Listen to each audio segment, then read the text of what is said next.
Voilà, nous voici dans cette partie. On est toujours avec l'atelier de formation en ligne sur la création de magazines. Bien sûr, avec le logiciel Quack Express. Et si vous me suivez depuis le début, on vient tout juste de terminer, bien sûr, la partie People. Cette fois-ci, on va plus progresser dans la découverte du logiciel Quack Express, surtout dans la création des repères et des grilles, ce qui va nous permettre de faire une intégration différente. Donc ici, si vous me suivez depuis le départ, donc on est là dans Quack Express, le temps de voir et d'organiser l'interface qui est là. Voilà, pourquoi pas ça, le mettre même là en haut, la réduire. Si vous me suivez depuis le départ, voici les parties qu'on a eu à intégrer.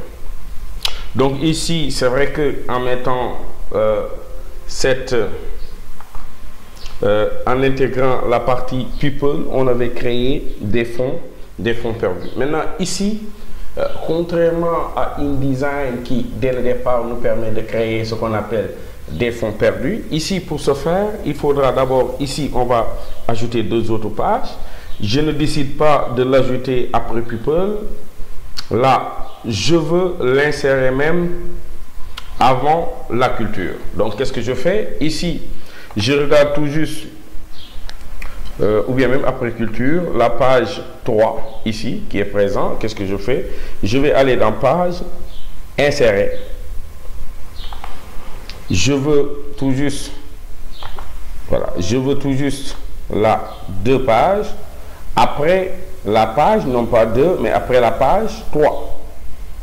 Donc, à partir de la maquette A, je valide par OK et directement, nos pages viennent s'insérer. Donc ici, il ne me reste plus qu'à changer l'intitulé ici en mettant écho nomi.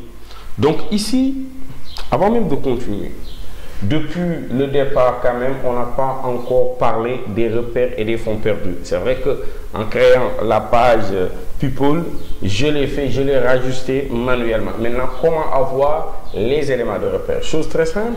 Ici, je vais devoir afficher cette fenêtre repère. Donc ici, pour le moment, cette fenêtre est là. Qu'est-ce que je veux afficher? Je viens ici, à cet endroit, sur le petit bouton qui est là, complètement à droite. Je clique dessus. Cette fois-ci, je veux créer ce qu'on appelle des repères de fonds perdus. Je clique dessus. Pour le moment, ici, il y a 0 point qui est là par défaut. Il n'est même pas actif. Je dois l'activer. Maintenant, qu'est-ce que je veux? Où est-ce que je le veux? Je veux qu'il y ait 5 là. Peut-être par rapport au point, vous n'êtes pas trop initié, je vais mettre moi millimètre. De toute façon, le logiciel va le traduire en point. Donc là, je le veux où? Non pas sur la page seulement en cours. Je pouvais le mettre sur la page en cours. À partir de ce moment, il va le mettre sur la page 4 sur laquelle je suis. Ou bien de la page ici, je peux mettre 3 à 4. Mais ici quand même, j'aimerais l'avoir sur toutes les pages. Donc ici, tout est coché. Et regardez, il suffit tout juste de prévisualiser et de voir nos faits perdus ici qui sont en rouge. Comme je dis, je peux toujours changer la couleur en bleu, on le voit comme ça, mais je le laisse en rouge pour nous permettre de ne pas mettre des éléments dessus et de le voir de façon très visible. Donc ici, les 5 mm convertis en points me donnent 14,173. Donc ici, je valide par OK. Je viens de créer mes fonds perdus. Donc, si je retourne sur la page même People, même, vous voyez, en l'ajustant de façon manuelle, vous voyez, la dernière fois, je l'avais fait de façon manuelle, on voit bel et bien que sur chaque partie, les 5, comment dirais-je, millimètres que j'avais mis coïncident bien sûr avec mes fonds perdus. Donc, ici, ne serait-ce que pour refaire la même chose et rappeler certains aussi les étapes de création, je vais revenir bien sûr sur les calques. Je suis là sur le calque fond que je vais déverrouiller, cliquer dessus. Ici, je n'ai pas besoin de ça, mais je le fais quand même. Je trace un bloc de type couleur. Là, je vais mettre une couleur, je vais chercher une couleur jaune. Et comme d'habitude, je vais diminuer l'opacité. Et regardez bel et bien, ici, quand on a un élément de type fond, on le répète et on ne cesse de le dire, il faudra le faire déborder. Parce que pourquoi? Au niveau de l'impression, malheureusement, on n'imprime pas feuille par feuille, on ne sera obligé après de couper les éléments sur les bords de notre page. Et s'il y a du blanc, on aura ce qu'on appelle les liserés blancs. Pour les éviter, il faudra faire tout pour que le fond puisse déborder de notre document. Donc ici, autre chose aussi que j'aurais besoin bien sûr de montrer, depuis qu'on a commencé, c'est vrai, en termes de repères, en termes de division de la page, on les a directement tracé des zones de texte et on a eu à les diviser en colonnes. Ceci fera que nos colonnes auront presque les mêmes tailles. Bien sûr, on pouvait dessiner chaque colonne de façon très à part. Ici, une chose, tout est tiré de la maquette. Donc ici, si je vais dans maquette, attention, si vous n'avez pas ouvert la maquette, l'option qui est là ne sera pas active. Regardez, si je suis sur la page, des fois ça arrive quand on est dans page et qu'on est dans grille et repère, on voit qu'il est grisé. Donc, pour s'en servir, cette fois-ci, je vais ouvrir ma maquette.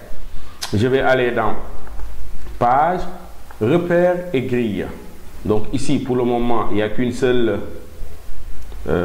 colonne. Là, je décide de le diviser peut-être en 10 colonnes. Je peux toujours cocher prévisualiser. Et on voit bel et bien que nos éléments de page sont là. Et si vous regardez bien ici, nous avons 1, 2, 3, 4, 5, 6, 7, 8, 9 et là 10. Les 10 colonnes sont là.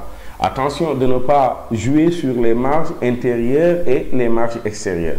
Donc là, la taille d'écriture par défaut est à 11, mais nous, on ne va pas s'attarder sur ça, d'autant plus que nous avons déjà notre feuille de style qui règle déjà tout ça.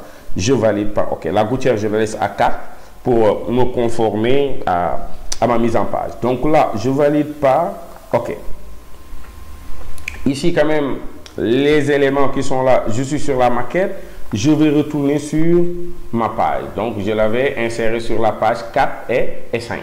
Donc ici, si vous voulez toujours voir les lignes de grille de la page, il faut aller dans Affichage et cocher grille de la page pour pouvoir avoir le même résultat que ce qu'on avait au niveau de la maquette.